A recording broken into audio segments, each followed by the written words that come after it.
¿Qué diferencia hay entre una duda y una pregunta cualquiera? Yo creo que la diferencia principal es que la duda no es solo una pregunta, sino que tiene un componente anímico. Al fin y al cabo, nos hacemos preguntas, pero las dudas las tenemos. Las dudas no son solo una incógnita a resolver, sino una incógnita que cuando se resuelve sabemos que nos va a afectar de una manera muy profunda. Nos va a provocar alegría o tristeza o miedo o asombro, vete tú a saber, pero nunca van a ser cosas indiferentes. Porque la duda, cuando se resuelve, a diferencia de cualquier otra pregunta, provoca cambios. Ahora bien, esos cambios no tienen por qué ser malos. De lo que hoy quiero hablar es precisamente de esto, de por qué en algunos terrenos de la Iglesia se percibe tan mal la duda, sobre todo la que provoca cambios en la persona. Hay una especie de clamor general que proviene de las instituciones, de las congregaciones, de que aquel que duda es peligroso. Se le señala, se le mira mal y en el mejor de los casos se le mantiene en una cuarentena preventiva. Por supuesto, también se utilizan versículos bíblicos para acabar con las dudas. Se usan para silenciar las dudas ajenas, como si fuera un arma de control, pero sobre todo se utilizan para dominar las dudas propias. Las utilizamos contra nosotros mismos como una forma de autocensura. Hoy voy a intentar explicar por qué eso, en realidad, es un atentado contra la Imago Dei. De los versículos que se usan para anular al dudoso, se utiliza sobre todo Romanos 14:23, y dice así: el que duda sobre lo que come es condenado, porque no lo hace con fe, y todo lo que no proviene de la fe es pecado. Esto es la Reina Valera del 60.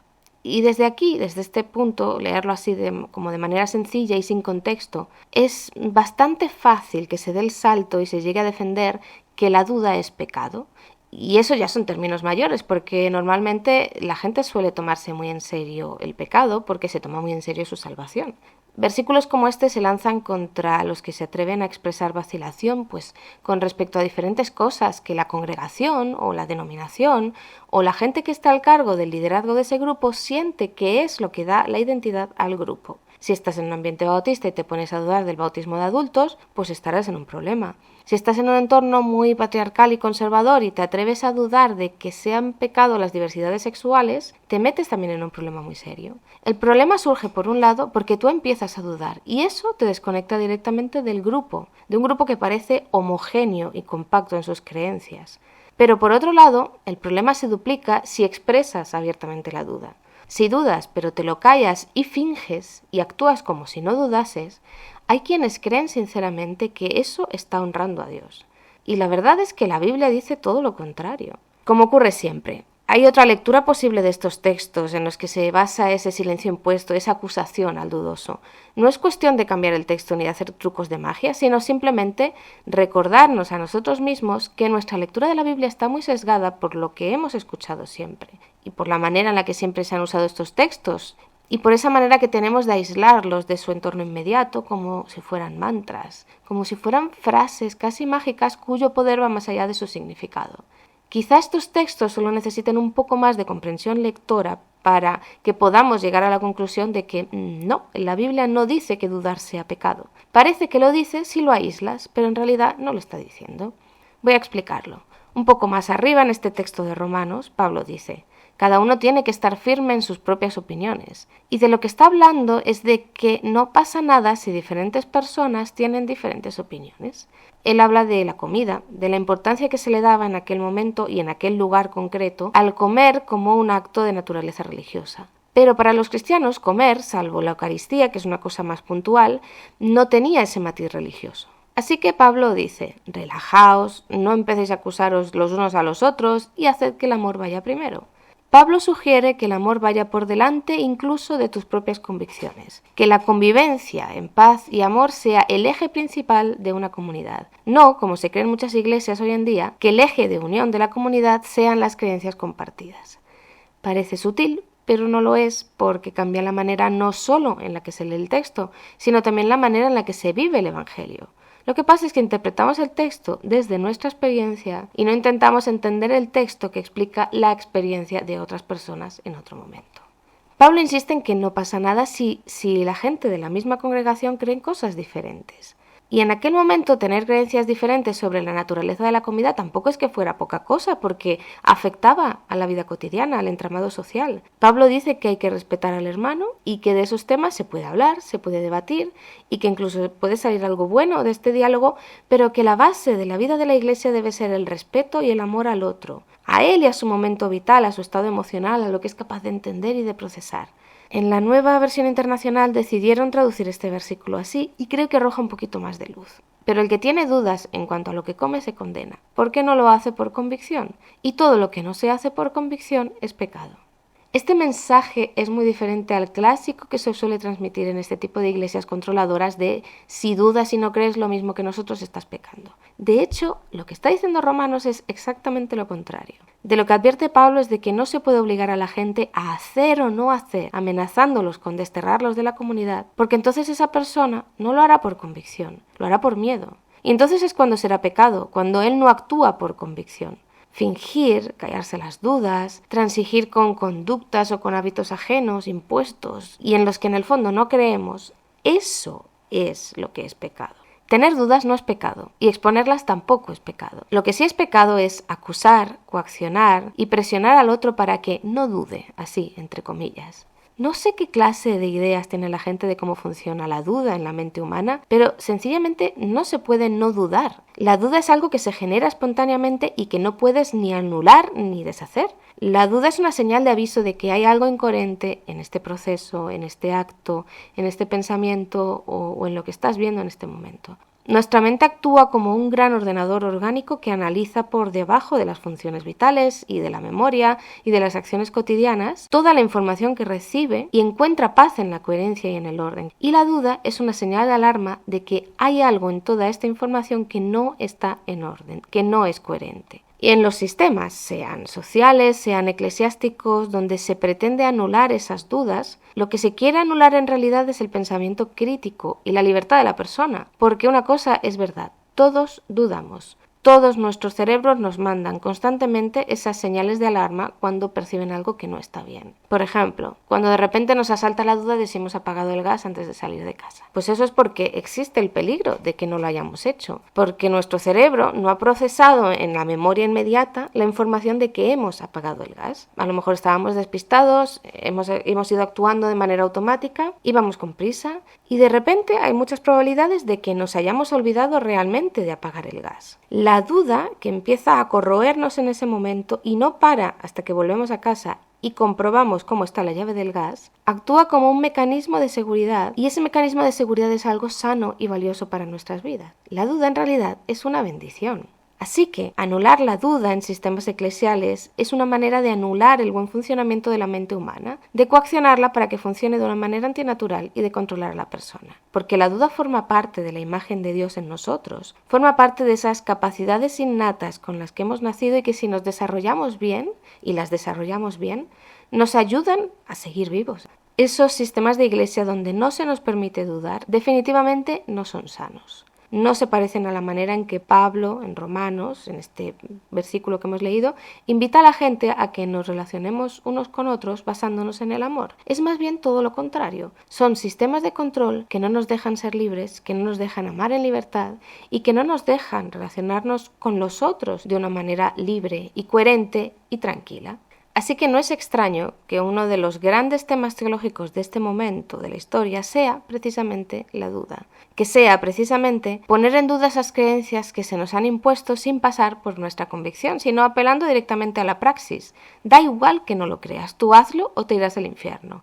Y eso va directamente en contra de lo que habla Pablo en Romanos 14:23. La duda es un mecanismo de nuestra mente para permitirnos vivir en paz. Y pasa que muy a menudo no solamente ciertos sistemas de iglesia nos quieren anular esa capacidad de dudar, sembrando esas advertencias aterradoras sobre nosotros si lo hacemos. Repito, no si dudamos, porque dudamos todos. Las advertencias son en contra de expresar esas dudas. Pero la realidad es que esto no solamente pasa en la iglesia, esto pasa en todas partes. La sociedad en general tampoco quiere a los que dudan. La semana pasada hablábamos del trauma generacional y yo creo que una parte de ese trauma es provenir de una generación que se negó a sí misma la capacidad de dudar y de cuestionar la manera en la que se hacen las cosas.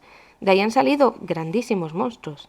De ahí, al final, pues ha salido una de las peores pandemias de salud mental de las últimas décadas. Y en el fondo lo único que hicieron ciertas iglesias fue replicar en sus doctrinas pues ese espíritu de los tiempos. Y es gracioso porque para pretender huir tanto del mundo se someten bastante al mundo. ¿Qué ocurre cuando dudas del sistema? Pues depende de qué clase de persona seas. Cuando el sistema, la manera en la que se hacen las cosas, en la que se comporta la gente, es muy absolutista y no deja espacio a la reflexión, que suele ser algo muy habitual, pues solo te quedan dos opciones. Si no puedes cuestionar el sistema porque el sistema es perfecto, entre comillas, entonces eres tú el que está mal. Eres tú el egoísta, el caprichoso, el que no quiere admitir la realidad. Esa es una frase que he escuchado mucho y no termino nunca de entender. El que se pasa el día con la cabeza en las nubes, en fin. Toda esa larga retahíla de insultos y desprecios más o menos velados que te dicen con la intención como de hacerte entrar en razón. La sociedad impone una normalidad y la impone desde el poder y la fuerza sin posibilidad de réplica o queja. Por ejemplo, hay mucha gente molesta, aunque no lo parezca, porque en las últimas décadas se haya empezado a tomar en cuenta a los neurodivergentes, a los discapacitados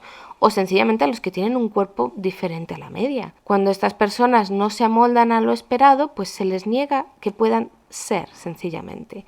Por ejemplo, cada vez hay más personas que dudan: si yo me encuentro bien de salud pero estoy gorda, porque esa es la verdad, porque tendría que sentirme mal y despreciarme a mí misma. ¿Por qué no me puedo querer? ¿Porque lo digan los anuncios de cosméticos? ¿Porque lo diga la industria de la moda? Pues esa duda es muy legítima, pero para la sociedad es muy peligrosa, porque plantea una brecha ante la infalibilidad del sistema. No se puede dudar del sistema. Hay gente tan comprometida con ese axioma que incluso defiende a los ricos corruptos, que incluso defiende al que roba, porque acusarlo o quejarse les colocaría en una posición incómoda. Y es que se dice que las dudas nunca vienen solas. Más bien sería que esas dudas siempre estuvieron ahí, pero nos acostumbramos desde pequeños a empujarlas y esconderlas en, yo qué sé, digamos en un baúl, ahí en el fondo de nuestra mente. Todas dentro, en silencio, con la tapa cerrada y que no molesten.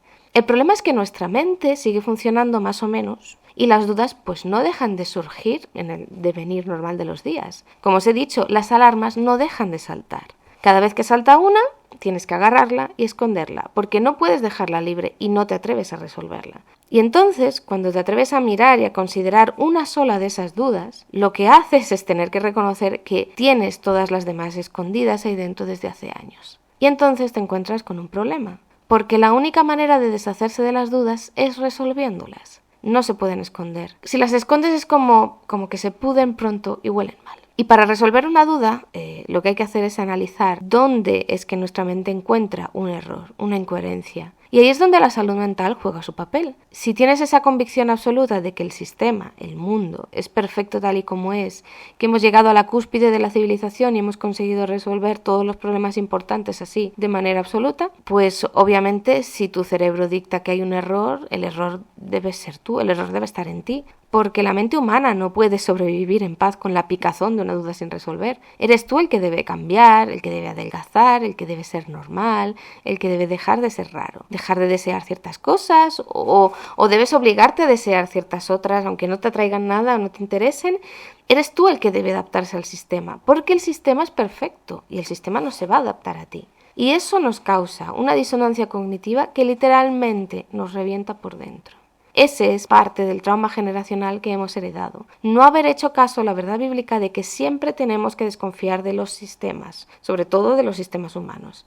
Siempre van a tener errores, siempre van a funcionar mal. Aunque haya cosas que funcionen bien, eso no lo pone nadie en duda, no va a ser todo perfecto, ni va a ser ideal, y va a haber errores, y nunca, nunca jamás estamos en la cúspide de la civilización. Yo creo que dudar es el regalo que Dios nos dio para encontrar la manera de poder existir.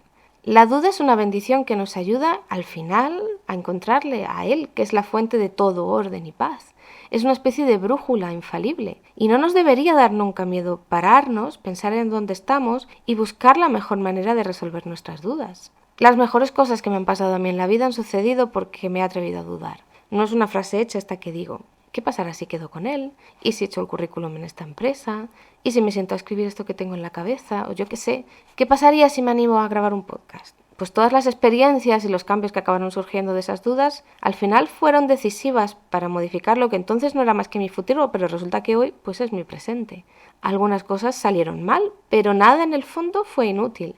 Y lo que gané en el camino ha sido que el fruto del espíritu, esa paz, ese amor, esa paciencia, esa bondad, esa mansedumbre, esa templanza, se conviertan en el eje principal de mi buena salud mental.